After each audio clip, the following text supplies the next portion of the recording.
Buongiorno, ben ritrovati in diretta come sempre per raccontarvi le notizie del nostro territorio, i collegamenti con le nostre redazioni. Parleremo di cronaca, di incidenti stradali, di truffe, tante ai danni dei cittadini. Vedremo proprio una truffa avvenuta in zona vicentina. Incidenti purtroppo stradali, e parleremo anche della flottiglia che è stata bloccata al largo della Grecia da Israele.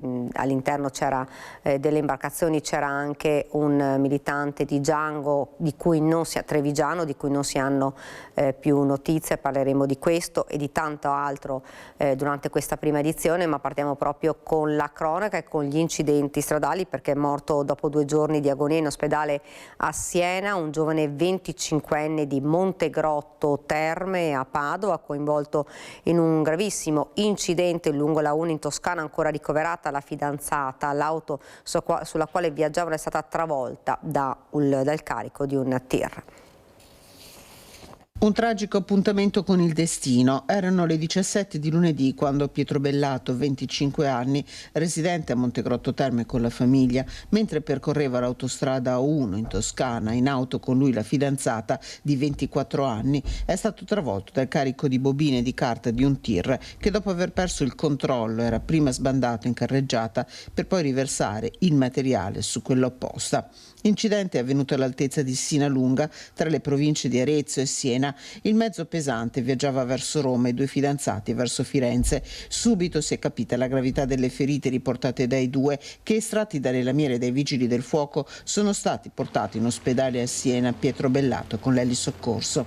Grave ma non in pericolo di vita la fidanzata. Per Pietro Bellato, dopo 2 giorni di lotta, non c'è stato nulla da fare. Il giovane si è spento nella notte, lasciando nel lutto la sua famiglia e l'intera comunità di Montegrotto. Pietro ha combattuto con tutto se stesso per 2 lunghi giorni, ma le ferite che ha riportato in quello schianto assurdo causato dal carico di un camion finito sulla sua corsia, la corsia opposta, si sono rivelate fatali. Un destino che tutti noi non avremmo mai voluto immaginare per un ragazzo così giovane con tutta la vita davanti. Il mio pensiero va alla sua famiglia, ai genitori, alla sorella, a tutti i cari che oggi portano un dolore immenso. Va alla sua fidanzata che era con lui in quei momenti terribili e che adesso affronta una lunga strada verso la guarigione. Le auguro con tutto il cuore di ritrovare presto le forze. Montegrotto piange uno dei suoi figli. Una comunità come la nostra sa quanto faccia male perdere un giovane, una ferita che lascia un segno profondo. Sull'incidente sta indagando la polizia stradale. Il 50enne alla guida del tir è stato iscritto nel registro degli indagati con l'accusa di omicidio stradale colposo. E ieri un terribile incidente in provincia di Rovigo. Un'auto, per cause ancora in fase di accertamento, è volata giù per la scarpata. Nell'impatto è morta una ragazza giovanissima. Uno schianto mortale è costato la vita a una ragazza di soli 18 anni, quello avvenuto nel primo pomeriggio attorno alle 14:20 lungo la strada arginale del fiume Po a Canaro, in provincia di Rovigo. Un'auto con a bordo 3 persone è volata giù per la scarpata, ribaltandosi e finendo con l'abitacolo schiacciato. Sul posto sono intervenuti i vigili del fuoco di Rovigo, che hanno messo in sicurezza il mezzo ed estratto gli occupanti. Nonostante i soccorsi, il medico del SUEM non ha potuto far altro che dichiarare il decesso della giovane. Una seconda donna è stata invece stabilizzata sul posto ed è trasportata in ospedale a Padova, ma non è in pericolo di vita. Anche il conducente, un uomo di 32 anni, è stato assistito sul posto dai sanitari del SUEM 118. Sul luogo dell'incidente sono intervenuti anche i carabinieri per tutti i rilievi del caso, che dovranno ora ricostruire l'esatta dinamica della tragedia costata la vita a una giovane donna. Ve lo dicevo prima all'inizio di questa nostra diretta, Israele ha bloccato le navi della flottiglia. A bordo c'è anche un militante di Django, un militante trevigiano, Luca Cuzzato. Sono state intercettate le imbarcazioni a largo di Creta la scorsa notte. Il ministro Tajani è in contatto costante con Tel Aviv. Non ci sono notizie in questo momento dei militanti fermati. Solo pochi giorni fa, durante un corteo del 25 aprile nel centro centro a Treviso. Il giovane militante Luca si era collegato con i manifestanti in Piazza dei Signori per raccontare il viaggio che aveva intrapreso proprio a bordo della flottiglia nella notte tra il 29 e il 30. Israele ha fermato diverse imbarcazioni al largo di Creta. A bordo appunto c'era Luca, e un video diffuso su Telegram mostra un equipaggio di una barca della flottiglia a mani alzate ed un soldato armato salire a bordo. I governi devono agire per poter proteggere la flottiglia e ritenere Israele responsabile di queste violazioni del diritto internazionale e del genocidio in corso contro il popolo palestinese, ha commentato un militante. Poi invece un funzionario di Tel Aviv ha dichiarato che a causa delle dimensioni della flottiglia, 58 imbarcazioni, è stato deciso di intercettarla a grande distanza dalle coste israeliane in acque internazionali. Come vi dicevo, il ministro degli esteri Tajani ha chiesto all'unità di crisi e alle ambasciate a Tel Aviv e Atene di assumere informazioni con le autorità israeliane e greche per tutelare i cittadini italiani imbarcati. Ora sentiamo le parole proprio di Luca Cuzzato, sentiamo le sue parole durante il suo viaggio in queste imbarcazioni. Ciao a tutti e a tutte, noi attualmente stiamo bene. Le ultime informazioni che ci sono arrivate è che le forze di occupazione italiane hanno intercettato 12 barche. Attualmente ci troviamo a 500.000 miglia dalla striscia di Gaza e questo attacco è gravissimo e noi ci troviamo attualmente in acque internazionali e ci hanno tagliato i contatti con tutte le altre barche e il cielo è pieno di droni e vi faremo sapere per i prossimi aggiornamenti. Palestina libera.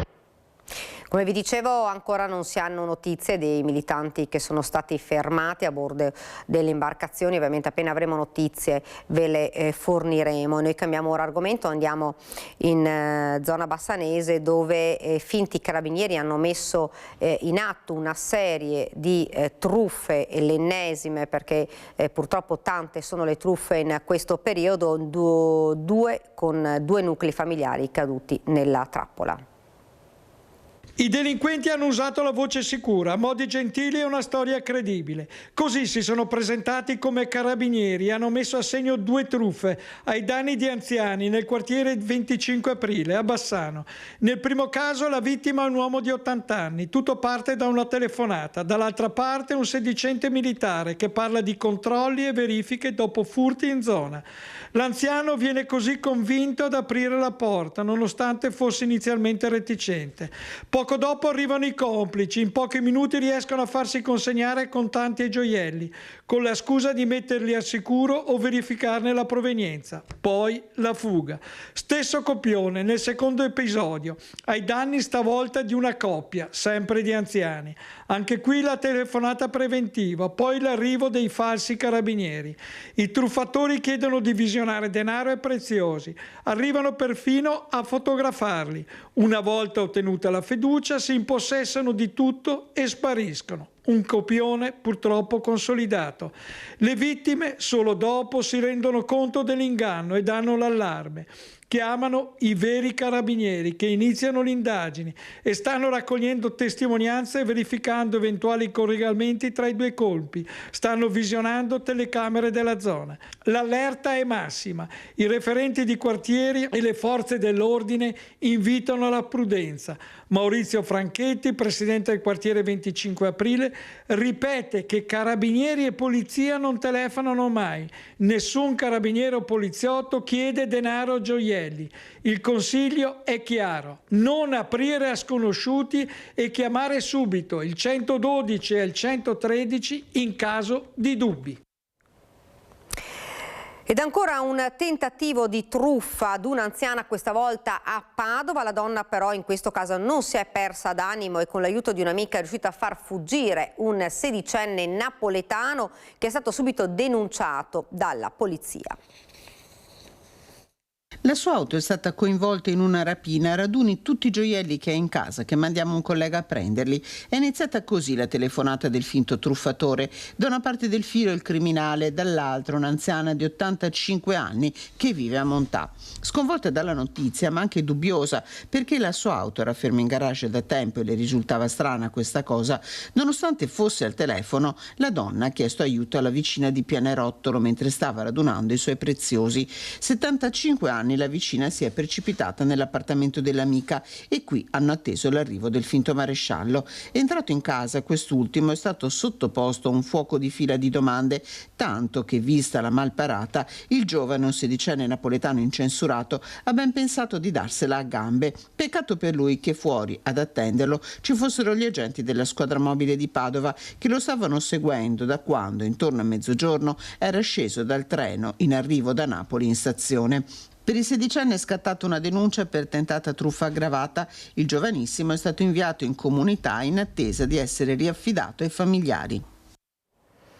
E continuiamo a parlare di truffe perché c'è davvero un'allerta con false email dal Ministero della Salute e SMS truffaldini dall'ULSS. Sentiamo.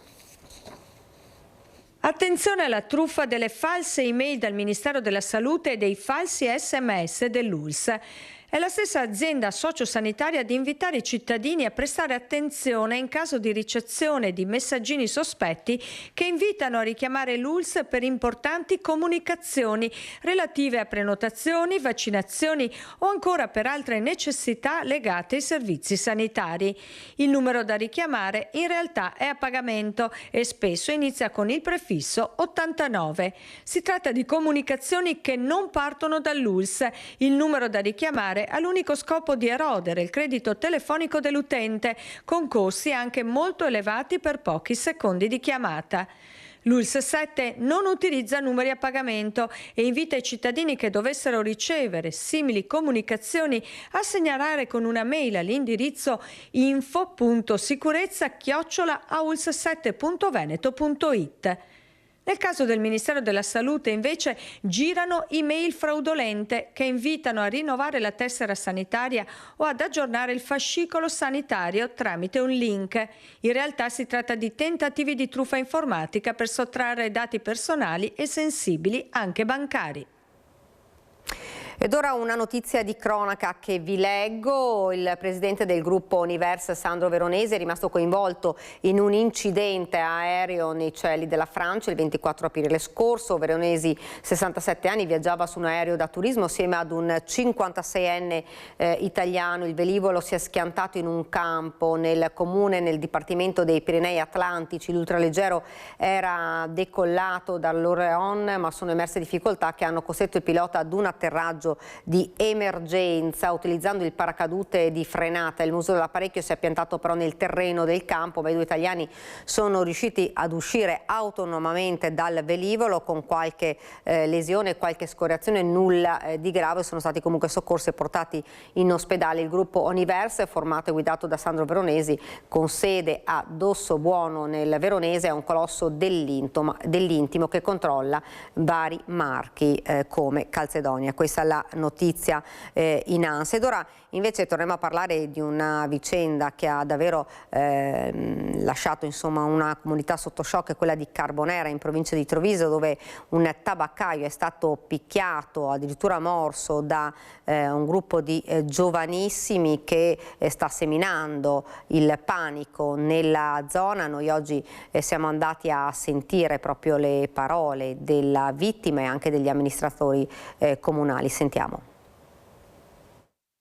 Mignagola di Carbonera, nella paura e nello sconcerto per quanto accaduto a Giovanni Galletti, titolare della tabaccheria del centro medico qui vicino. Siamo appunto nel cuore di Mignagola, una vicenda che lui stesso adesso ci racconta. Con Simone Merlo abbassiamo per un attimo la telecamera. Giovanni è ancora scosso inevitabilmente per quello che è successo. Ritorniamo alla giornata di martedì. Martedì cosa succede? Partiamo dalla mattina. Partiamo dalla mattina, appunto uno di questi ragazzi uscendo da una visita dalla medicina di gruppo devasta tutto quello che trova nella tromba delle scale della Salus, piante, vasi, quant'altro. In quello appunto la nostra infermiera ci chiama dicendo che c'era questa persona che stava facendo questi danni. Quando sono arrivato non c'era più, era già andato via. Chiamo le forze dell'ordine per riferire l'accaduto e basta, procedo con le denunce. Questo ragazzo era con i genitori, era con qualcuno, era da solo? A me sembra che fosse con la madre in sala d'attesa con la madre. E lui è andato in escandescenza. Poi nel pomeriggio? Nel pomeriggio questo ragazzo viene da me a porgermi delle scuse, al mio rifiuto delle sue scuse, perché reputo che questo sia un atteggiamento che non sia consono, soprattutto in un centro medico dove ci sono pazienti, ci sono persone fragili in difficoltà. Comincia con delle minacce di morte, con degli insulti eccetera, al che usciamo all'esterno dell'attività e poi niente, il resto cosa succede? Andiamo alle mani, io cerco di difendermi, lui mi tira un pugno appunto al volto rompendomi il setto nasale e basta, la colluttazione continua per ancora qualche decina di minuti fino a che appunto arrivano le forze dell'ordine chiamate dai passanti che ci hanno visto appunto baruffare.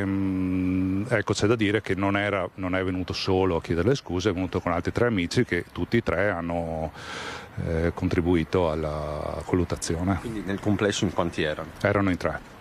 Questo ragazzo e altri due amici che sono molti abbastanza assolutamente noti, sia nella frazione di Mignagola che nel comune. Insomma. Senta, ci può mostrare il braccio, perché cosa le hanno fatto? Questo è un morso che ho ricevuto appunto durante la colluttazione e appunto il pugno al volto con la rottura del setto nasale. Poi all'indomani ci spostiamo, teniamo sempre la telecamera bassa, non so signor Giovanni se mi può seguire. Il giorno dopo succede questo, quindi ieri loro ritornano. Ieri ritornano armati di un pezzo di ferro, appunto lo scagliano contro il distributore di sigarette rompendo il vetro e scappando successivamente. Erano travisati? Ieri erano travisati in volto, sono stati riconosciuti comunque dai clienti che erano all'esterno dell'attività, chiamate le forze dell'ordine, identificati, recuperati, abbiamo dopo siamo andati in caserma e abbiamo continuato con le denunce per tutto l'accaduto. Ci sono poi minacce di morte anche sui social? Ci sono minacce di morte anche sui social, questo è stato ovviamente tutto riferito alle forze dell'ordine, è stato inserito all'interno della denuncia. Io mi auspico che qualcuno a questo punto faccia qualcosa. Siete impauriti, c'è preoccupazione? Seriamente preoccupati per noi, per le nostre famiglie, per i nostri collaboratori, per i pazienti del centro, per i clienti del supermercato, per la presenza di questi ragazzi. Insomma. Ecco, a portarle solidarietà c'è Andrea Zangrando che è assessore qui in comune a Carbonera, noi siamo in contatto anche con la sindaca Ortolan, tra l'altro c'è anche una petizione in ballo, il comune che posizione ha e le chiedo a Zangrando, davvero questi giovani sono così pericolosi? Allora, sicuramente portiamo la nostra solidarietà alla famiglia Galletti, l'abbiamo ripetuto anche ieri in questi giorni, portando la nostra presenza qui e nel centro Salus. Quello che ora dobbiamo fare e che già con determinati soggetti abbiamo fatto coinvolti appunto in questi accadimenti di questi giorni, stiamo lavorando già con loro da più anni. C'è un percorso dietro per cui i ragazzi sono seguiti dagli assistenti sociali, ci vuole grande collaborazione soprattutto da parte delle famiglie per far sì che questi ragazzi accettino i percorsi che gli vengono segnalati, il supporto psicologico. Abbiamo incontrato appunto questa mattina il ragazzo che ha commesso la maggior parte dei danni, chiamiamoli così, del reo della situazione. Abbiamo parlato, ora chiaramente non voglio entrare negli aspetti più particolari, visto che ci sono le autorità preposte che stanno seguendo il caso, di sicuro noi tutto quello che possiamo mettere in campo per far sì che la situazione migliori e che la situazione non solo di questo soggetto ma di un gruppo di ragazzi che ogni tanto commette queste azioni poco piacevoli debba terminare. Ecco. Senta, non entriamo nel merito, ma si è scusato? Il ragazzo si è scusato. I genitori? I genitori anche capiscono, hanno magari una versione diversa e questo appunto sarà da chiarire con gli organi preposti. Di sicuro portano le scuse e hanno capito che il figlio ha commesso qualcosa che andava al di là di quello che può essere una semplice e normale reazione. Grazie Assessore Zangrando. Questa è la situazione quindi a Mignagola di Carbonera.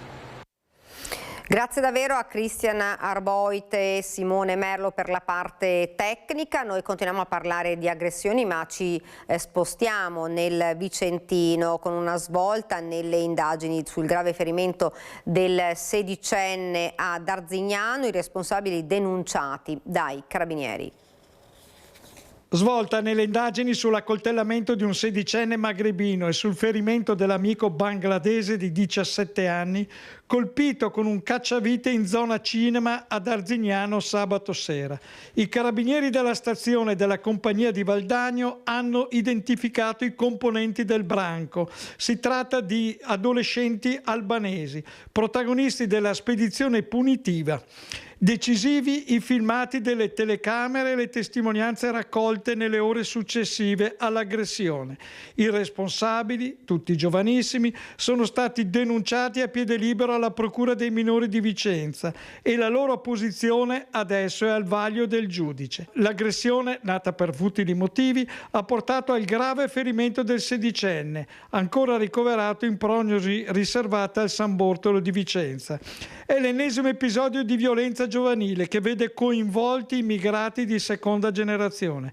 Sul punto lo psicologo ed educatore Lino Cavedon non ha dubbi. La violenza sembra essere sempre più spesso l'unica risposta nella gestione di emozioni negative o di conflitti. Questi adolescenti vedono nelle armi una illusoria forma di potere, anche se potere stupido, potere criminale, potere che poi si affloscia nel momento in cui devono prendere atto del danno irreparabile che hanno provocato.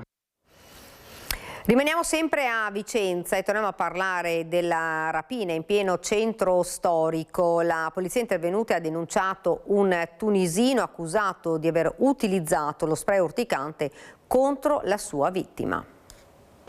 Sono le 9:30 del mattino quando in pieno centro storico a Vicenza un tunisino ruba una bicicletta elettrica in Contrada della Fascina. La vittima, un nigeriano di 47 anni, si accorge del furto e inizia a inseguire il malfattore con un'altra bicicletta, raggiungendolo in Contrada Santa Caterina. Qui nasce una colluttazione durante la quale l'aggressore, per guadagnare la fuga, spruzza uno spray urticante in faccia al proprietario della bici elettrica.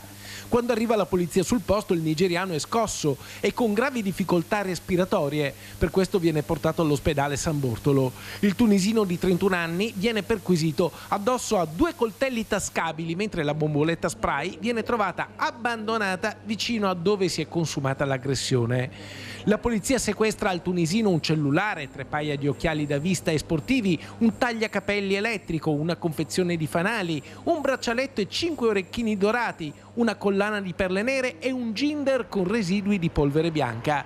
L'immigrato ha un comportamento aggressivo anche in questura, dove viene portato e dove emerge che ha diversi precedenti per reati contro la pubblica amministrazione e lo spaccio di droga. Denunciato per rapina, ricettazione, resistenza pubblico ufficiale e porto abusivo di armi o oggetti atti ad offendere, risultando irregolare in Italia, è stato accompagnato al centro di permanenza per il rimpatrio di Milano per la sua espulsione.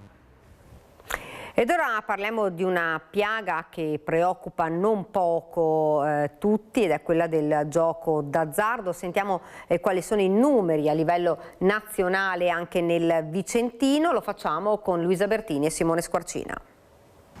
Gioco d'azzardo e i dati relativi al 2025 contenuti nella prima relazione sul settore dei giochi pubblici, appunto del 2025, che parlano di un fenomeno in Italia che muove un volume complessivo che raggiunge circa 180 milioni di euro. A lanciare l'allarme sul Vicentino, snocciolando i dati locali, è il consigliere Raffaele Colombara. Sentiamo insieme il prossimo servizio. Numeri che danno la dimensione del fenomeno del gioco d'azzardo in Italia nel 2025, pubblicati nella prima relazione sul settore dei giochi pubblici trasmessa alle Camere dal Ministero dell'Economia, per un volume complessivo che ha raggiunto circa 180 miliardi di euro. A lanciare l'allarme, snocciolando i dati locali, è il consigliere comunale Raffaele Colombara. Quello che riguarda Vicenza è significativo, abbiamo un volume di oltre 240 milioni di euro per una perdita di 40 milioni che vuol dire qualcosa come 110 mila euro al giorno. A preoccupare, spiega Colombara, è la crescita del gioco online tra i più giovani. Oggi abbiamo visto che il numero di giochi, di conti online che hanno i ragazzi in mano, i ragazzi tra i 18 e i 30 anni, sono in Italia più di 8 milioni. La ricarica media che si è stimata è di 39 euro al mese per ragazzo. Ma tra le criticità evidenziate, quella che lo Stato rischi di entrare in contraddizione tra tutela della salute e interesse fiscale. Noi sappiamo che gli enti locali, le regioni, i comuni sono sempre stati in prima linea per difendere il territorio da questa dipendenza, e invece oggi lo Stato sta tendendo a distribuire alle regioni, ai comuni i proventi del gioco d'azzardo. In questo modo capiamo benissimo come si sta sminuendo e anzi deprivando i comuni del loro ruolo importante. Siamo alla vigilia del 1° maggio, la festa dei lavoratori. In piazza per il lavoro dignitoso è il tema che muoverà la manifestazione nazionale del 1° maggio che si svolgerà a Marghera. In arrivo in piazza Mercato delegati e delegate, lavoratori e lavoratrici provenienti da tutta Italia. In piazza Mercato a Marghera, dove domani 1° maggio ci sarà la grande manifestazione nazionale proprio per la festa dei lavoratori, siamo in compagnia di Tiziana Basso, segretaria generale della CGIL del Veneto, e Giuliano Gargano, invece coordinatore della UIL di Venezia. Si stanno preparando tutti i palchi e le varie postazioni. In arrivo tanti delegati e delegate, la prima volta di Marghera come manifestazione nazionale per il 1° maggio, un significato simbolico, Tiziana? Sì, un significato essenziale per noi. Marghera è simbolo del lavoro, ma anche simbolo delle trasformazioni del lavoro, e la nostra manifestazione ha proprio il titolo del lavoro dignitoso, quindi domani affronteremo proprio questo tema di come rimettere al centro della discussione politica e sociale il lavoro. Marghera davvero rappresenta un luogo iconico in questo senso. CGIL, CISL e UIL insieme per il lavoro dignitoso, questo è lo slogan che è stato scelto, come diceva Tiziano.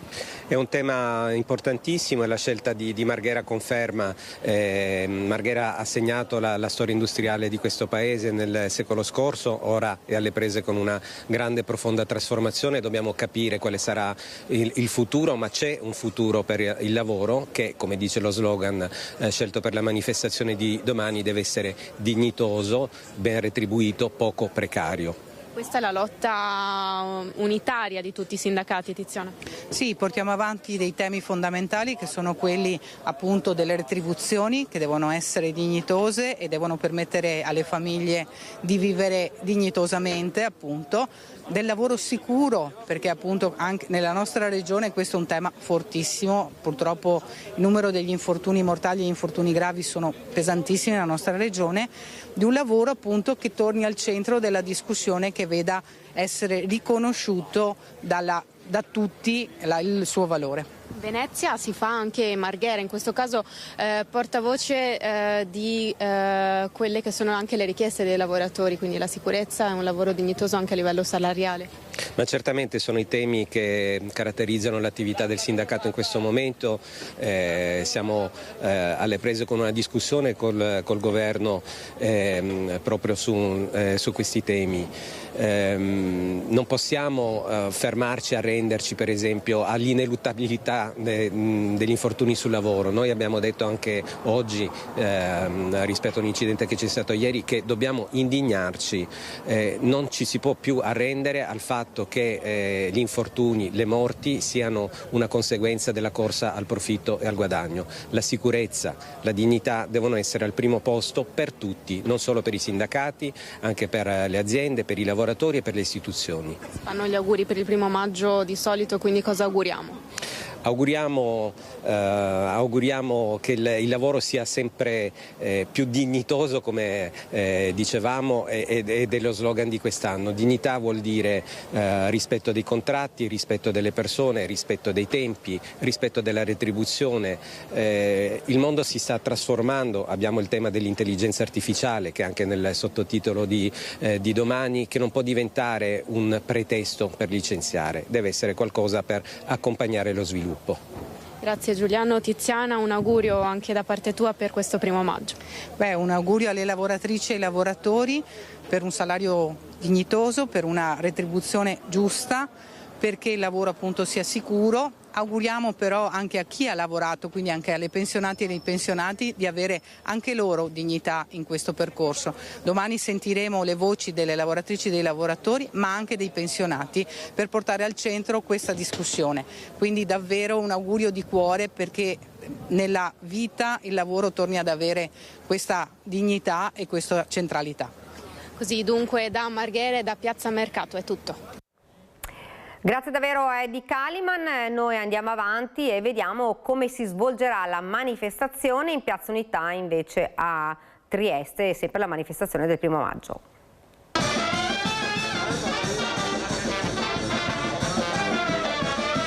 Il 1° maggio chiaramente è connotato sulle questioni di lavoro, anche se sappiamo che a Trieste si inseriscono anche altre naturalmente questioni. Detto questo, per quanto riguarda le organizzazioni sindacali, insomma è la festa naturalmente del lavoro. Il tema sostanzialmente quest'anno è incentrato sul tema della precarietà, della dignità del lavoro, dei cambiamenti anche, se vogliamo, tecnologici, digitali, anche collegati all'intelligenza artificiale, ma sta nel tema, nel solco insomma della precarietà e della dignità che noi vogliamo conferire al lavoro. Precarietà, diritti e tutele per il lavoro che cambia anche con le nuove tecnologie. Saranno questi i temi della Festa del Lavoro 2026, ai quali si aggiungerà l'appello di CGIL, CISL e UIL a ritrovare la strada della diplomazia per far vincere le ragioni della pace e fermare un'escalation di tensione che preoccupa anche per i suoi effetti su economia e occupazione. Dopo la grande partecipazione alla festa del 25 aprile, il corteo del 1° maggio a Trieste seguirà il consueto percorso. Lo schema sarà un po' lo stesso degli ultimi anni, quindi punto di concentramento Campo San Giacomo, ore 9, poi come sempre la partenza tra le 9:15 e 9:30. Alle 11 l'arrivo proprio in Piazza Unità dopo il lungo percorso attraverso le vie del centro. A concludere il comizio sarà Vera Buonuomo della segreteria nazionale UIL. Naturalmente insomma ci farebbe piacere, ecco, che anche il 1° maggio ci sia una partecipazione larga, anche degli studenti che sappiamo già saranno presenti. Questo devo dire è una delle novità più grandi che noi ormai già registriamo da parecchi mesi. Abbiamo ottimi rapporti come CGIL con la rete degli studenti, con UDE e con altre organizzazioni. Ci fa piacere perché è bene che in maniera autonoma però facciano tutte le loro riflessioni, si impegnino sia sui temi del lavoro ma anche sui temi più generali. Ecco, però stiamo riscoprendo una certa vitalità da parte delle giovani generazioni che sono spesso forse criticate anche fuori luogo. Ed ora torniamo a parlare di cronaca, andiamo nel Trevigiano, Nervesa della Battaglia, dove c'è stato un assalto ad un distributore del latte. Per noi sul posto il nostro Christian Arboit insieme a Simone Merlo per la parte tecnica, lo vedo già sullo schermo. Christian, buongiorno, a te la linea. Buongiorno a te Daniele, anche da parte di Simone Merlo che sta curando la parte tecnica. Non un episodio isolato in una notte particolarmente concitata qui a Bidasio di Nervesa della Battaglia, ma il nostro racconto di questa notte parte proprio da qui, da questo distributore del latte che si trova a ridosso della strada principale. Qui con me ci sono i proprietari di questo distributore del latte e dell'azienda agricola che sta proprio dietro, c'è anche uno spaccio. Ma partiamo appunto da questo distributore del latte. Qui con me i fratelli Fiorotto, Stefano, Daniele, Marina. Parto da Daniele. Daniele, che cosa succede alle 3 di questa notte? Praticamente verso le 3 di notte sono arrivati dei ladri, hanno rimosso le serrature delle porte che vanno, diciamo, all'interno del distributore, hanno aperto il frigo del latte, hanno rimosso l'incasso della giornata che circa ammontava a un centinaio di euro, poco più, e dopodiché quando hanno finito qui si sono diretti verso il palo della luce dove c'è il faro che illumina tutta quanta la casetta e l'azienda, e hanno provato, probabilmente pensando che fosse un impianto di videosorveglianza, hanno provato a sradicare, a dissotterrare i fili elettrici e a rimuovere proprio il faro, ma non ci sono riusciti perché insomma è abbastanza fissato. Però un lavoro anche meticoloso. E forse quello è anche il danno più grave. Quello è il danno più grave, perché alla fine le serrature si cambiano e al di là dei soldi poi rubati, ma il danno appunto di rimettere in sicurezza l'impianto elettrico è sicuramente il danno più ingente. Gli hanno portato via circa 100 euro. Un centinaio di euro, che alla fine è più basso del valore dei danni. Poi però questi ladri si sono portati sul retro c'è la vostra azienda agricola, c'è la vostra abitazione, c'è il vostro spaccio, e probabilmente lì erano diretti. Che cosa succede, Marina? Lei era a letto. Io ero a letto e ho sentito i cani abbaiare fuori in maniera veramente forte. Sono provata a uscire una prima volta per calmarli un po' e apparentemente sembrava che si fossero calmati, abbaiavano continuamente verso la casetta però. Poi sono ritornata a letto, dopo altri 10 minuti sono uscita perché ha ricominciato a abbaiare fortissimo, e sono uscita con un bastone credendo che ci fosse un animale, una volpe, qualcosa, non immaginavo ci fosse qualcuno qui dalla casetta. E mentre mi avvicinavo ho sentito qualcuno che tirava dei sassi ai cani, e i cani sono indietreggiati. Io ho cominciato a urlare, a sbattere forte il bastone per terra, e ho visto delle figure scappare per la vigna, ma dopo non ho più visto niente. Insomma, i cani comunque li ha rincorso dietro. Hanno detto qualcosa queste figure, e lei ha detto qualcosa? No, non ho sentito niente provenire da loro. Io sì, mi sono messa a urlare e a sbattere forte il bastone, cercando, perché credevo fosse una volpe, sinceramente, non immaginavo fossero delle persone, ecco. Quindi lei lì per lì non ha capito che erano delle persone? No, infatti non abbiamo scoperto il danno stamattina, quando siamo venuti dalla casetta, abbiamo scoperto insomma cosa era successo. Appunto, quando ha scoperto che si trattava invece di ladri veri in carne e ossa, qual è stato il suo primo pensiero? Ho collegato il discorso di stanotte, che per fortuna non sono venuta qui dalla casetta, perché probabilmente me li sarei trovata davanti. Ecco, quindi è un sospiro di sollievo, quello che insomma nell'amarezza del momento tirate oggi. Sì, esatto, diciamo che è stata anche fortunata, perché magari poteva prendersi una botta in testa o qualcosa se li avesse trovati in opera, diciamo in azione. Niente, siamo comunque rimasti, anche se amareggiati, siamo comunque rimasti contenti di tutte le persone, dei nostri vicini, i familiari, gli amici, i parenti, insomma chi ci conosce, i clienti, che ci hanno dimostrato una grande solidarietà. Ecco, perché questo, Stefano, c'è stata una solidarietà appena la notizia si è diffusa in paese. Sì, esatto, abbiamo ricevuto tantissime appunto messaggi, chiamate da amici e clienti appunto, e niente, tantissimi mi hanno chiesto se qualcuno si era fatto male. Per fortuna nessuno si è fatto male, l'unica cosa i danni recati, e appunto ho sentito che appunto altre attività sono rimaste coinvolte questa notte di appunto furti e eventuali furti, insomma, ecco. In uno spaccio in particolare qui poco distante hanno asportato delle giacche, poi sono entrati anche in un ufficio. Esatto, sì, ho sentito che hanno come si può dire ribaltato un ufficio e svuotato la macchinetta delle bevande, del caffè, appunto sperando di trovare l'unico valore monetario che c'era all'interno dell'ufficio, e invece nell'altra attività hanno portato via una decina di giacche e un estintore. Probabilmente erano alla ricerca di denaro facile o comunque anche di materiale, di beni facilmente poi rivendibili, questo è il tema. Marina, si sente di lanciare un appello, un messaggio? No, pensi che a casa tua queste cose non possono mai succedere. Noi abbiamo la casetta del latte a 17 anni, non era mai successo una cosa, si sente tanto in giro, ma quando ti toccano veramente ci rimani male. Speriamo non succeda, spero solo quello. No? State pensando di correre ripari magari con videosorveglianza, con qualcosa, oppure? Sicuramente installeremo delle telecamere di videosorveglianza per cercare di evitare, insomma, che episodi simili avvengano nuovamente.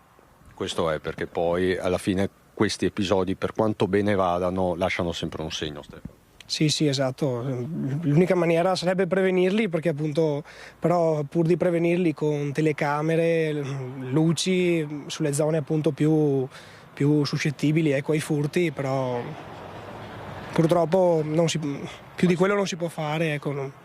Se vogliono fare i danni, telecamere o no, i danni li fanno comunque. Grazie Stefano, grazie Daniele, grazie Marina, grazie per la vostra testimonianza. Ecco Daniela, l'ennesimo episodio in una notte di raid, quindi non un singolo episodio qui a Bidasio e più in generale a Nervesa della Battaglia. Da qui ti restituisco la linea con Simone Merlo.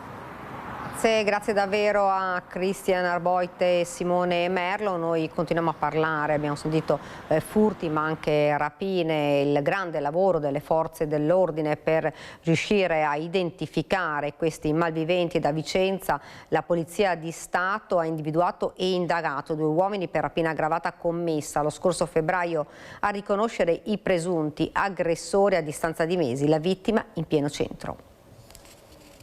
Sarebbe stata la stessa vittima di un'aggressione avvenuta a febbraio a riconoscere i suoi 2 presunti aggressori a distanza di mesi in Corso Palladio e ad attivare gli agenti della questura che sono riusciti ad intercettarli in piazza 20 settembre poco dopo grazie alla descrizione fornita. L'aggressione, secondo quanto dichiarato dalla vittima, cittadino pakistano che aveva denunciato l'accaduto a febbraio, sarebbe avvenuta in via 4 novembre. Secondo quanto dichiarato, l'uomo sarebbe stato colpito alla nuca mentre consumava un caffè. Caduto a terra, sarebbe poi stato aggredito da più persone con calci e pugni, riportando lesioni. Durante l'aggressione gli sarebbero stati sottratti 180 euro in contanti e danneggiato lo smartphone. In seguito agli accertamenti condotti dagli agenti in piazza 20 settembre, i 2 sospettati di nazionalità turca sono stati indagati in stato di libertà per i reati di rapina aggravata in concorso e danneggiamento. Per uno dei 2 è stata avviata una verifica della posizione sul territorio nazionale con un invito formale a presentarsi presso l'ufficio immigrazione per regolarizzare la propria situazione. Dell'operazione è stato informato il pubblico ministero di turno presso la Procura della Repubblica di Vicenza. Ed ancora i carabinieri hanno individuato ed arrestato una banda di predoni notturni dell'oro partita da Bassano. L'indagine si è conclusa a Milano. Sgominata dai carabinieri la banda dei predoni dell'oro, negli ultimi mesi avrebbe assaltato diverse aziende orafe e gioiellerie del Veneto. Le indagini sarebbero partite proprio da Bassano, dal tentativo di furto ai danni dell'azienda Oro Zen, di cui è titolare il presidente della categoria orafi della Confartigianato, Onorio Zen. È il 25 febbraio, i ladri manomettono l'impianto di sicurezza perimetrale dell'azienda di via Corroigo a Romano de Zelino. I sistemi d'allarme intervengono. In pochi minuti sul posto arrivano la vigilanza privata e i militari dell'Arma. Scattano quindi le indagini, mesi di lavoro che portano i carabinieri anche oltre regione, in Lombardia. È la pista milanese a condurli fino alla banda dei predoni dell'oro, banditi provenienti dall'est Europa specializzati negli assalti a ditte orafe. Sarebbero loro, secondo gli inquirenti, i responsabili anche di un grosso colpo messo a segno ai danni di una nota gioielleria di Verona. Nell'operazione sono stati recuperati monili in oro, gioielli e orologi per un valore di diverse centinaia di migliaia di euro. Ed ora ci fermiamo, c'è la pubblicità.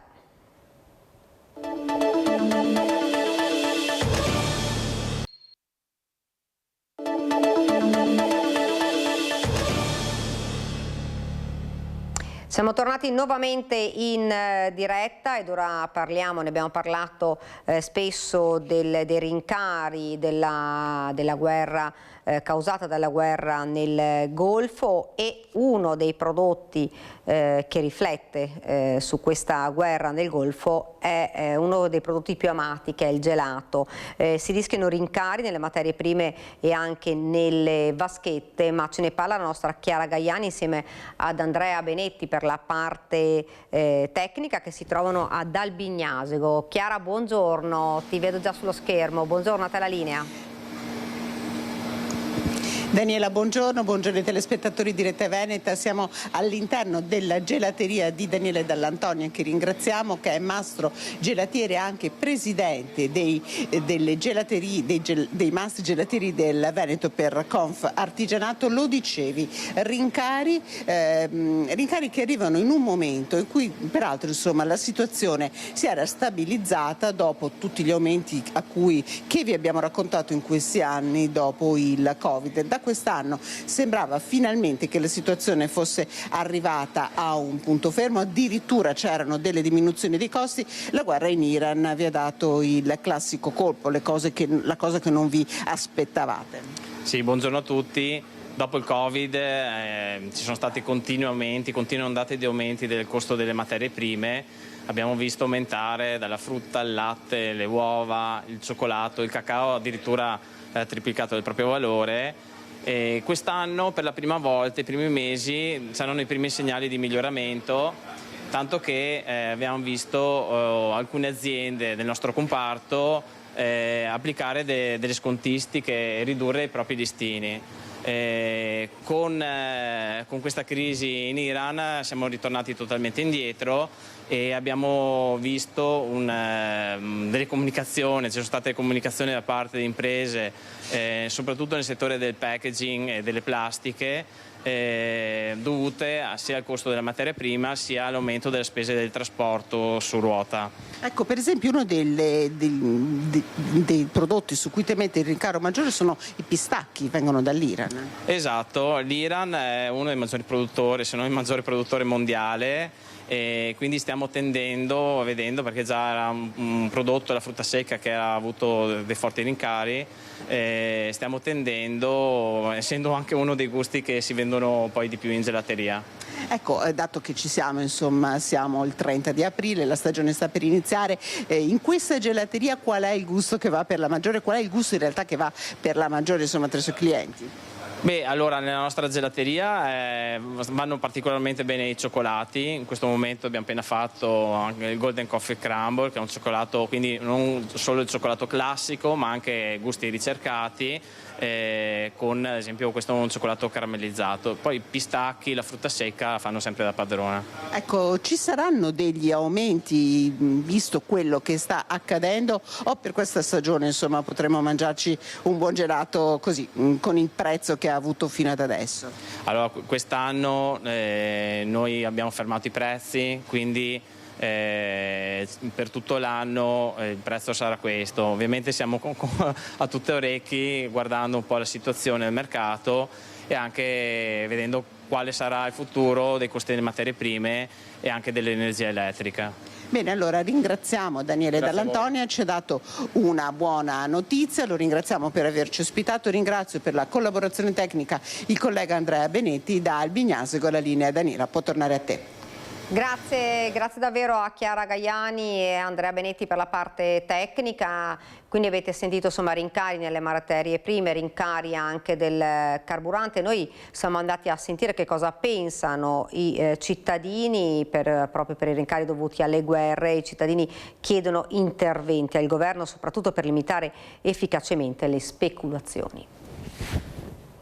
Se andiamo avanti così vediamo, comunque speriamo di no, dai. Cosa la preoccupa di più? Ma il costo, la benzina, ma non in quanto io uso la macchina eccetera, per chi lavora, per tutto l'insieme, perché ferma tutto poi. Mi sembra, non faccio fatica a capire se si tratti di una enorme speculazione economica piuttosto che della follia di una persona che ha perso la misura del valore veramente della vita prima di tutto, ma poi anche del valore della stabilità internazionale. Da dove partire per contenere? Sulle tasse, cioè verificare gli esenti di tasse, chi non paga le tasse. Se veramente bisogna stringere i denti adesso, vedere sperando che il governo ci aiuti a fare qualcosa. Ecco, su questo dove vorrebbe che fosse intervenisse il governo? Qualcuno diceva essere tolleranti zero su chi fa speculazioni. Ma su quello senza tolleranza zero, però nel senso di dare una mano sulle bollette, di controllare i prezzi delle verdure che stanno andando alle spese, che non si può pagare un chilo di pomodoro 7-8 euro, una roba indescrivibile, anche perché stiamo andando sulla bella stagione, per quindi i prezzi dovrebbero scendere, non salire. Tolleranza zero, esatto. Non lo voglio dire perché questo mi fa paura, però non tutte le persone sono così, ecco. C'è qualcuno che purtroppo ne approfitta. È un po' preoccupante un po' per tutti, soprattutto per il turismo e anche per le consegne delle materie prime e anche diciamo di quelli che devono consegnare tutti i prodotti anche per noi ristoratori, quello sì. Da quando è iniziata la guerra non abbiamo più turismo, è diminuito del 40-50%. E soprattutto si nota anche nei consumi, la gente sta molto attenta, eventualmente prende solo un drink, è molto difficile, si respira un'aria molto difficile, anche di poca tranquillità. Ed ora andiamo invece a Treviso, dove si torna a parlare di migranti, si torna a parlare di zona rossa, insomma infuocano le polemiche, abbiamo visto anche in Consiglio Comunale ieri a Treviso, e la violenta lite di lunedì pomeriggio in via Roma ha proprio riacceso il dibattito sulla zona rossa. Il questore però rassicura i residenti controlli costanti e continui in tutta la città, ogni angolo è attenzionato.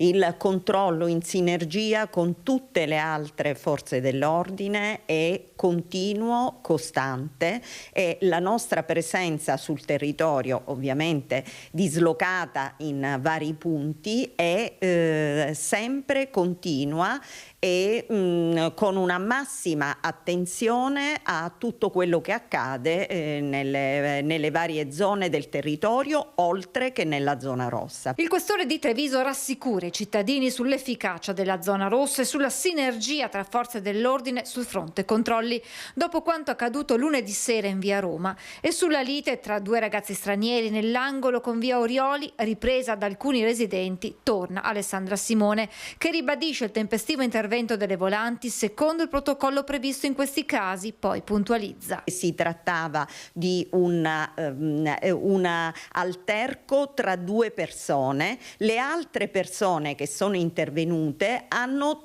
tentato, riuscendoci, di dividerle, per cui non si è trattato di una rissa. Voglio tranquillizzare la cittadinanza. A detta dei residenti, le criticità di questo angolo di Treviso sarebbero concentrate proprio in via Orioli, 15 metri di strada che temono non essere sufficientemente attenzionati, ma a tranquillizzarli ancora una volta il questore, che evidenzia come i controlli interforze siano dislocati in ogni zona della città. Sono utili presidi mobili e sono importanti i presidi mobili proprio perché ci permettono di monitorare meglio le persone e i malintenzionati che magari si spostano da una zona all'altra della città. E ai residenti che chiedono un'ulteriore intensificazione dei controlli, il questore ribadisce: i controlli nella zona rossa, come in tutte le zone della città di Treviso, sono attestati ai massimi livelli, non solo da parte della Questura e della Polizia di Stato,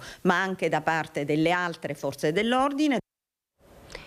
Insomma, migranti e zona rossa, il sindaco Mario Conte non molle, ne ha per tutti, da destra a sinistra.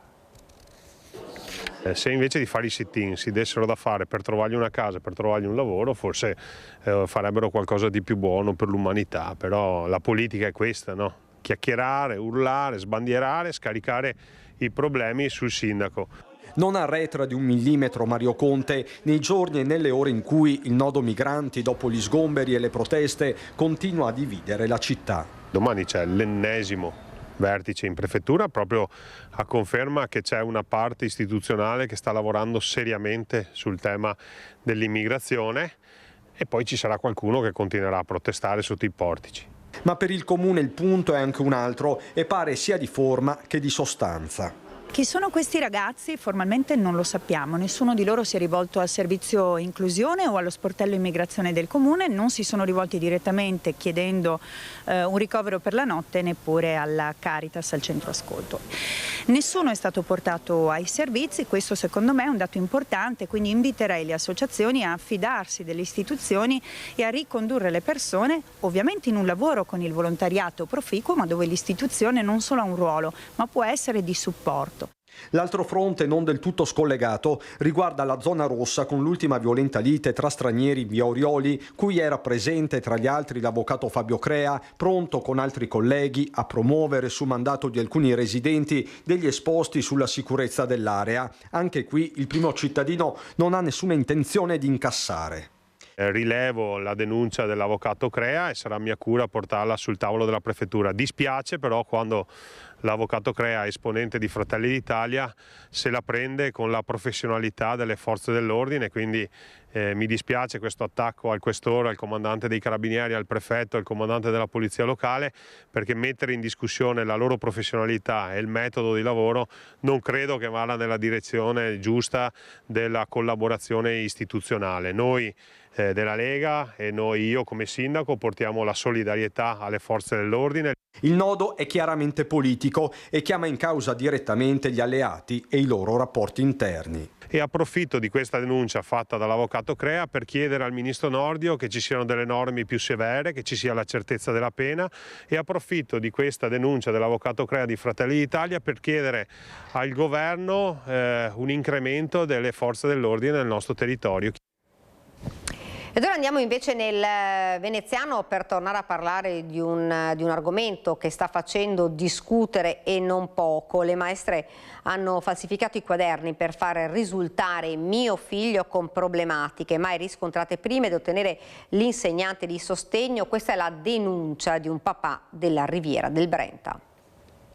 Noi il 15 gennaio abbiamo ricevuto una relazione da parte dell'insegnante di italiano e matematica dove ci in qualche modo dicevano che il nostro figlio aveva delle grosse problematiche, configurandole a delle sindromi molto importanti, dove ci spiegavano che il bambino sbavava, non mangiava, non riusciva a parlare bene. A parlare è il papà di un bimbo di 8 anni che frequenta una scuola elementare in un comune della Riviera del Brenta, che quando ha ricevuto questa comunicazione dalle maestre è rimasto sconvolto. Il figlio dice non ha mai manifestato alcun problema. Ci è caduto il mondo addosso, mia moglie è andata in crisi, io non mostravo nulla, ma a volte anche piangevo con me stesso perché vedevo comunque il bambino soffrire. A quel punto è iniziato il percorso tramite l'ULSS di competenza come previsto in questi casi. Sia con la psicologa che con la logopedista. E al primo appuntamento già la psicologa ci dice guardate che vostro figlio, rispetto alla relazione che ci avete portato, noi non abbiamo riscontrato nulla, anzi non sappiamo neanche come lavorare, non abbiamo nulla su cui lavorare. Perché passiamo alla logopedista? Alla logopedista ci chiede, ragazzi, ci dovete portare anche i quaderni del bambino per fare una valutazione concreta. Una volta visionati i quaderni anche da parte del piccolo, però la scoperta è stata sconcertante. E abbiamo notato subito che qualcosa non quadrava. Infatti tra le nostre fotocopie che avevamo ai quaderni erano state fatte delle grosse modifiche così da appurare la stessa valutazione fatta dalla scuola e far risonare che il bambino avesse delle grosse problematiche. E al primo appuntamento con la logopedista, ma voi esattamente mi chiede cosa ci fate qua? Perché guarda che mi dice il quoziente intellettivo di vostro figlio è superiore anche alla media nazionale sotto alcuni aspetti. Quindi io non mi sento di farvi continuare questo percorso. Certificazione dell'ULSS alla mano dunque, il bambino non solo è stato giudicato positivamente ma anche con un quoziente superiore.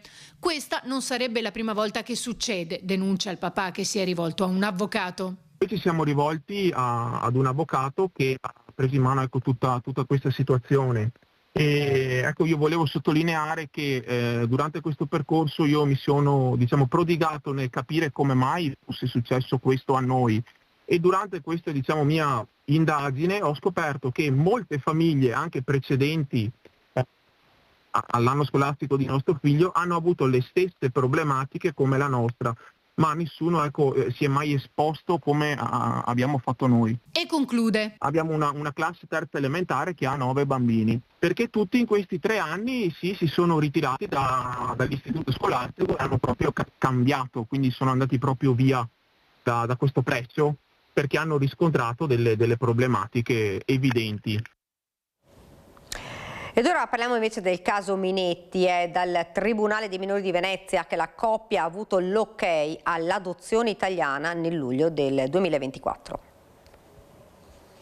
Il caso Minetti approda anche a Venezia, e non solo per le origini lagunari del compagno Giovanni Junior, nipote del celebre Arrigo Cipriani. La vicenda dell'adozione del bambino di origine uruguaiana passa infatti anche dal Tribunale per i minorenni del Veneto, con sede a Mestre, che il 19 luglio 2024 ha dichiarato efficace in Italia l'adozione già certificata nel febbraio 2023 dal Tribunale uruguaiano di Maldonato.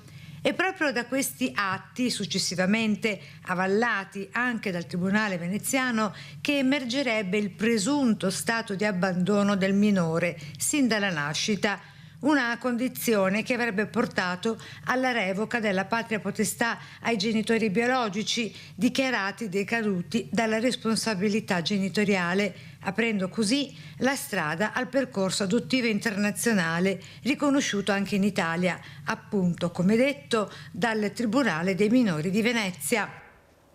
Ed ora ci fermiamo, ancora una piccola pausa pubblicitaria.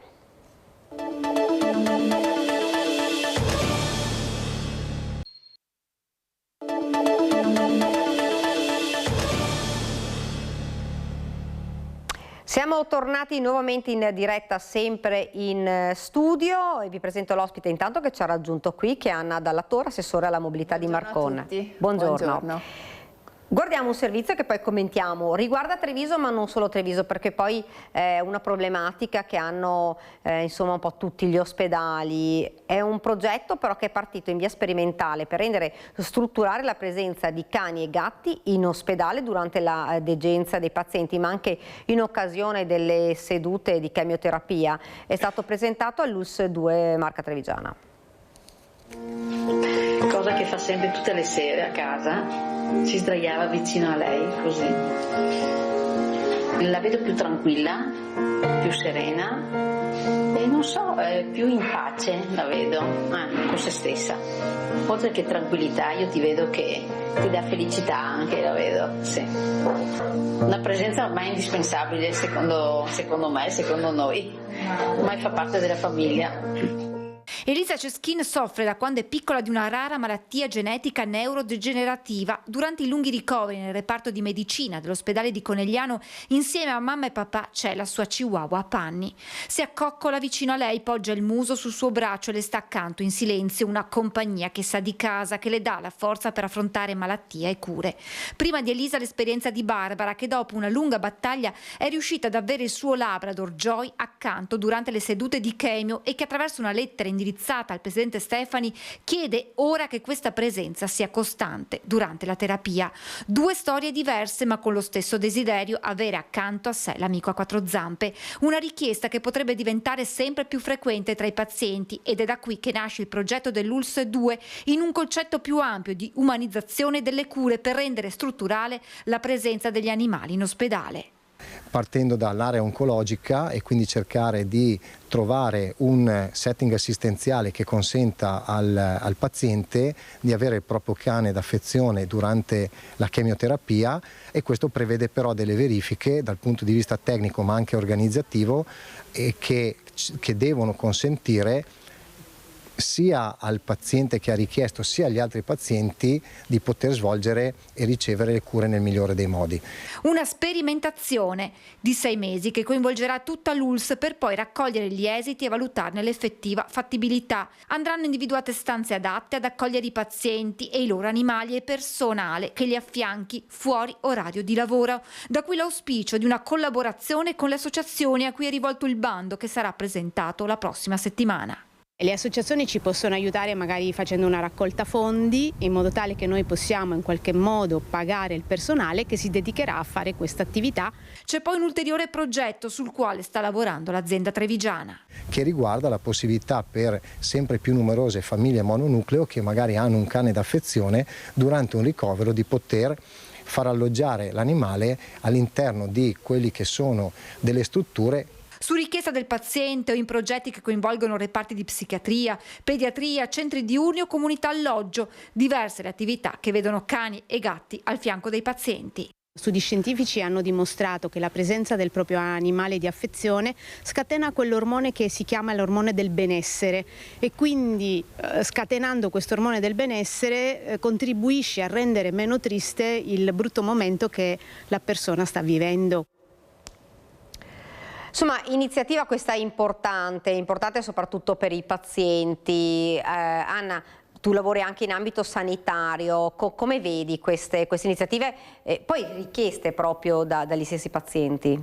Io la sposo pienamente. Devo dire che l'ULSS è stata già capofila più di 10 anni fa in un progetto che era partito dalla Regione Veneto per la pet therapy e per il riconoscimento della figura del conduttore cinofilo e l'addestramento del cane da pet therapy. È un percorso che paradossalmente avevo fatto anch'io quando lavoravo nel sociale a veneziano con il mio cane e per introdurlo nelle attività del centro diurno dove ero dipendente, quindi è una cosa secondo me meravigliosa. Ecco, fra l'altro ce l'hai detto tu, insomma hai anche addestrato un cane per la pet therapy. È un percorso, devi comunque entrare in una modalità in cui il tuo cane deve scindere da quello che è l'ambiente domestico e quello che poi comunque deve essere un lavoro. No. Quindi comunque nel percorso quello di riconoscimento di questo titolo tramite tutti i vari specialisti che sono stati coinvolti si va sia ad addestrare il cane ma si pensa parallelamente al suo benessere perché comunque queste attività causano anche dello stress negli animali. Certo. Quindi va tutto modulato in base alle peculiarità dell'animale e l'attività per cui è portato, quindi ad esempio il mio cane non era un cane da riporto, non gli interessavano i giochini, non era molto per le attività classiche che si propongono con la pet therapy nelle case di riposo, era un cane che amava la manipolazione. Quindi abbiamo lavorato in questo centro diurno dove ero dipendente con ragazzi con disabilità grave e gravissima che pur di accarezzare il cane facevano dei movimenti corporei che non avrebbero fatto se non stimolati dal contatto con l'animale. Quindi i vantaggi sono davvero importanti per sì. Treviso capofila, secondo te è un progetto che potrebbero davvero sposare anche altri ospedali? Sì, secondo me con le giuste accortezze e con le giuste modalità e anche, voglio dire, con le valutazioni di quello che deve essere anche appunto il benessere animale in questi contesti, si può perfettamente fare. Poi abbiamo visto insomma nelle immagini insomma bellissime di questo cane che segue la sua padrona durante le cure di chemioterapia, insomma, e proprio l'approccio che ha diverso anche il paziente verso queste cure che sono cure invasive.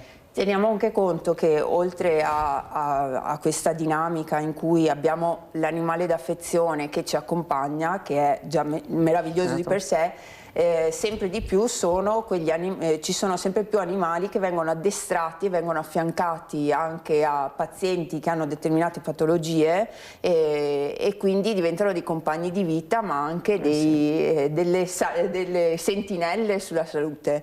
Mi viene a pensare i percorsi con i cani addestrati che vengono affiancati ai bambini diabetici, che riescono a sentire quando il bambino ha dei cali o delle modifiche dello status di salute. Anna, cambiando argomento, parliamo di candidature, c'è un caso insomma a Venezia che sta facendo discutere, che è quello di candidare due esponenti di area islamica. Questo ha sollevato qualche critica. Secondo te questo può cambiare, può essere motivo di tensioni con i valori della nostra società? Allora, indubbiamente c'è una questione di integrazione, non la metterei su un piano di scelte religiose, no, ma di come si vuole vivere la nostra società. Oggettivamente noi siamo una società prevalentemente cattolica, cristiana, con altre varie declinazioni, e quindi abbiamo culturalmente determinate posizioni. Nello specifico io mi soffermerei prevalentemente anche su quello che è il ruolo della donna in tutto questo, perché andare a candidare sì persone che poi hanno fatto i loro slogan nella loro lingua, inneggiando a quelle che sono le loro necessità, ha evidenziato quanto non ci sia un messaggio di integrazione, ma quanto ci sia un messaggio che voglia andare a colonizzare ed integrare culturalmente il loro percorso, e non c'è un venirsi incontro, sembra più un camminare su binari paralleli e imporre determinate modalità all'interno di quella che è la nostra società. Quindi ben venga se ci sono delle aperture, ma se queste non dovessero avvenire, sinceramente io direi che è ora anche di fare un pensiero un po' più concreto su queste situazioni. Ci sono delle dinamiche, ad esempio sulla contattabilità delle donne, no? Certo. Sul loro inserimento all'interno di quella che è la vita pubblica. Non è tutto così aperto e lineare. Mi ero confrontata tempo fa con i sindacati e ad esempio loro dicono che anche strutturalmente certi lavoratori è difficile raggiungerli, perché comunque si organizzano all'interno della loro comunità, tanto da aver realizzato anche dei CAF indipendenti, quindi ci sono delle micro culture, delle micro società all'interno della nostra. Quindi è su questo che secondo me bisogna andare a lavorare. Io come donna e come rappresentante delle istituzioni non potrei mai accettare che si sviluppasse un messaggio che va contro la libertà. Certo. Questo è il mio credo. Quindi per capire, c'è una difficoltà di integrazione e una certa distanza tra comunità e società, quindi quali strumenti si possono adottare per ridurre questo divario? A me viene in mente anche determinati passaggi che sono stati fatti col centro antiviolenza del Comune di Venezia, hanno declinato le comunicazioni per raggiungere determinate donne e perché in situazioni di bisogno potessero accedere ai servizi, però è molto difficile, anche sempre con il confronto con alcune realtà di alcune cooperative che si occupano anche di integrazione lavorativa. Dicono che è molto difficile riuscire ad arrivare ad un inserimento lavorativo, perché comunque la maggior parte delle volte determinate situazioni le vedono queste donne chiuse in casa e non portate a una vera emancipazione come ci auguriamo noi, cioè la nostra società vuole e non transige la parità di genere. Io quasi quasi farei vedere un servizio, se la regia lo mette, lo scontro politico a Venezia sui manifesti elettorali della Lega con lo slogan No Moschea, che sono stati rimossi dai bus della CTV dopo l'esposto proprio dell'Unione della Comunità Islamica, così lo commentiamo insieme. Non so se, eccolo qui, lo vedo. Ritengo che sia un'azione forte, non ce l'aspettavamo perché riteniamo che siano nel rispetto di tutte le regole. Il no moschea è un no moschea principalmente per quanto riguarda il piano regolatore. Così Sergio Vallotto, segretario provinciale Lega Venezia, partito, costretto a rimuovere dai bus e CTV i manifesti per la campagna elettorale recanti la scritta No Moschea, dopo l'esposto dell'Unione Comunità Islamiche d'Italia, ritenendo i messaggi religiosi incompatibili con le condizioni contrattuali. Convela, la società che gestisce il trasporto pubblico per il Comune di Venezia, che rimuoverà i 70 banner dei bus entro le prossime ore.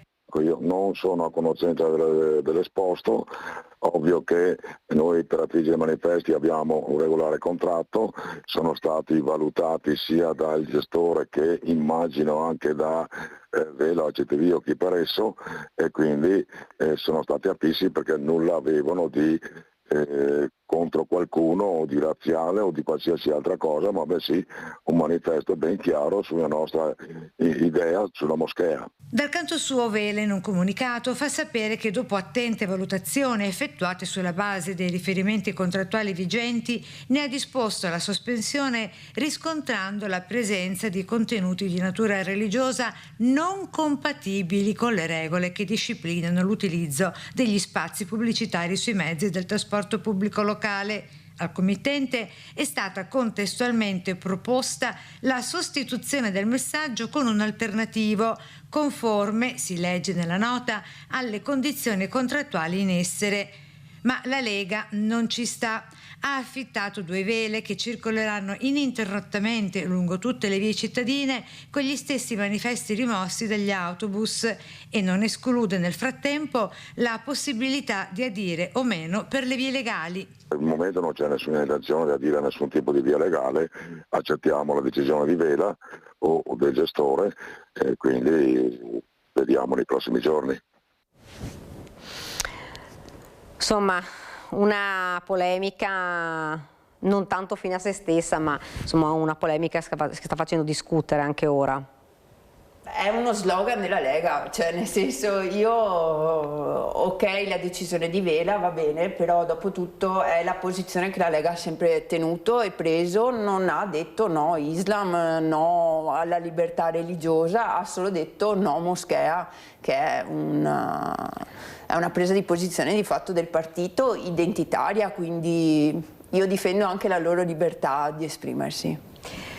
Invece altro tema l'abbiamo aperto questa nostra diretta con la questione ormai risaputa delle truffe. Purtroppo anche in territorio, immagino, di Marcon ce ne sono dappertutto. Nonostante gli appelli delle forze dell'ordine, nonostante ci siano stati davvero tantissimi servizi su questo, purtroppo però possiamo dirlo, questi truffatori sono sempre più bravi, sempre più specializzati, addirittura alcuni ci dicono fanno dei corsi per truffare le persone e non sono solo gli anziani, ma ci cadono davvero in tanti, ovunque, cioè, e soprattutto ne inventano una dopo l'altra, il finto carabiniere oppure insomma l'essere, non so, un operatore bancario, oppure insomma di tutto. È difficile riuscire davvero a scardinare questo fenomeno che ormai sta prendendo piede sempre di più. Di fatto fanno leva su quelle che sono le emozioni della gente, perché ci sono anche le truffe sentimentali, non sono, sul richiamo dell'autorità. Perché appunto quando c'è la banca che ti comunica o l'USL o la posta o comunque un soggetto che tu riconosci come autorevole, e poi c'è la questione dell'urgenza, quindi del subito, del reagire con immediatezza a questa cosa.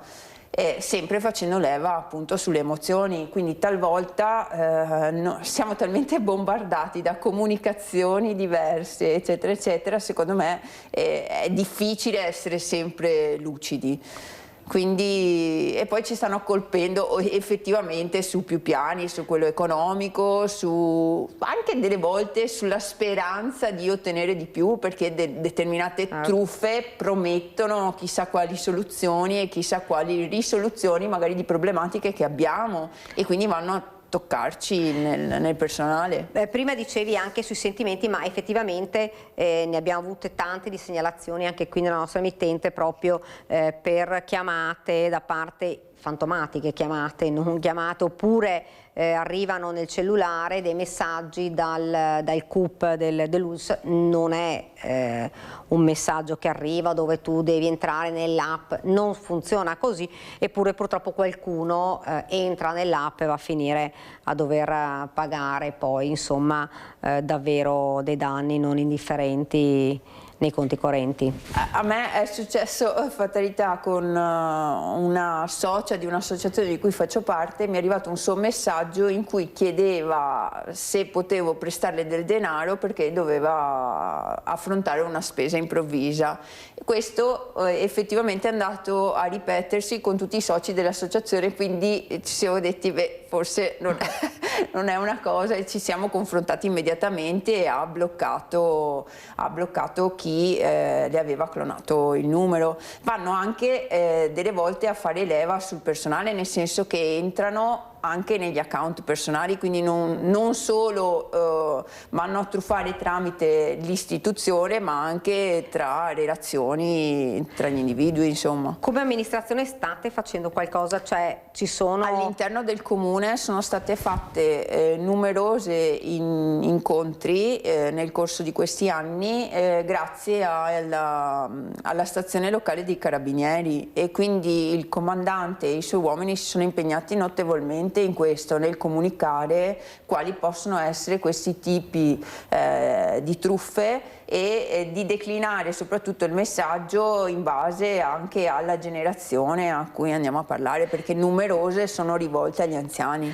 Ecco, ed era questo proprio uno dei punti principali, che purtroppo tante vittime sono, non è vero tantissime, perché ci sono anche persone insomma di età più giovane, però tante persone che cadono in queste trappole sono proprio gli anziani. Abbiamo visto che addirittura che un'anziana è riuscita invece a sventare la truffa dicendo la semplice frase: vabbè, intanto chiamo i carabinieri e poi vediamo, e questo ha fatto desistere il truffatore. Ma non sempre accade così, perché accade, lo possiamo raccontare, come è successo magari con la nonna che riceve una chiamata, fortunatamente non ci sono riusciti, però in altri casi ci riescono. Ah sì, mia nonna l'anno scorso era ormai ancora, è stata chiamata 2 volte da fantomatici carabinieri che dicevano che doveva pagare assolutissimamente una multa perché il figlio aveva fatto un incidente, se no finiva in prigione. Solo che mio zio in questione era seduto di fianco a mia nonna in quei momenti, e quindi lei guardava e la risposta di mia nonna è stata: beh, ma è sposato, si arrangerà sua moglie e ha buttato giù il telefono. Quindi diciamo che qualcuno ancora sveglio c'è e ha fatto anche ridere. Con spirito. Purtroppo però ci sono fatti invece, casi in cui come abbiamo visto anche nel corso di questa diretta, di anziani che fanno entrare questi fantomatici carabinieri o fantomatici operatori, e addirittura insomma tirano fuori l'oro e poi vengono truffati perché l'oro sparisce. L'appello è sempre lo stesso delle forze dell'ordine, dei carabinieri, della polizia, è quello di contattare sempre 112, 113 prima di fare entrare qualsiasi persona in casa. Fra l'altro insomma i carabinieri di certo o la polizia di certo non viene in casa a chiedervi dei soldi. No. sono messaggi che devono essere sempre ripetuti. Sì, dobbiamo continuare ad essere veicolo di attenzione verso questi temi e in collaborazione con le forze dell'ordine, senza ombra di dubbio che sono i più adatti a veicolare il messaggio. Quindi deve essere, secondo me, una rete che si sviluppa con le autorità competenti.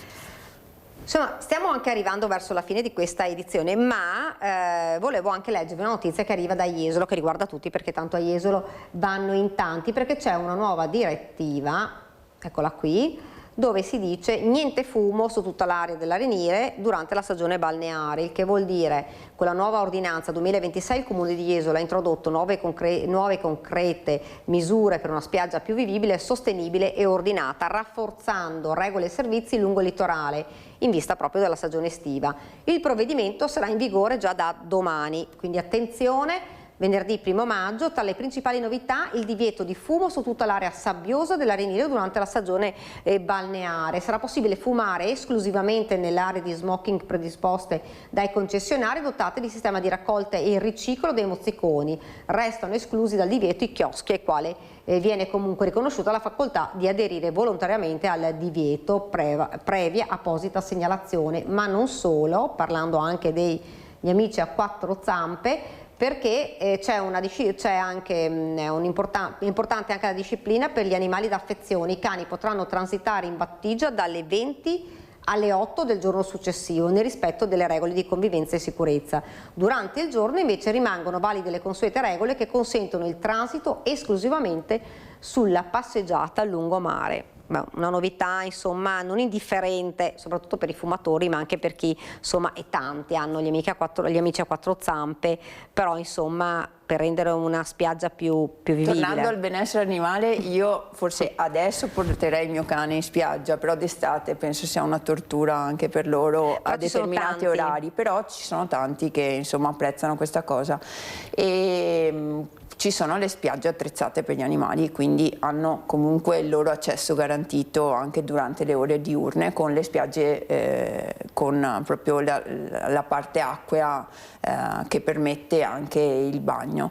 Per la questione fumo io sono d'accordo, ma da non fumatrice penso sia una risposta concreta anche a quello che è un aspetto salutare ma anche ambientale, perché così eliminiamo un po' di mozziconi dalla spiaggia e inquiniamo un po' meno, si spera. Insomma, questa era di dovere perché parte, ripeto, ordinanza che parte già da domani, 1 maggio, e in chiusura di questa diretta, 1 maggio, domani, festa dei lavoratori, festa l'avete vista a Marghera, quindi insomma per rendere, il tema è questo, un lavoro più dignitoso.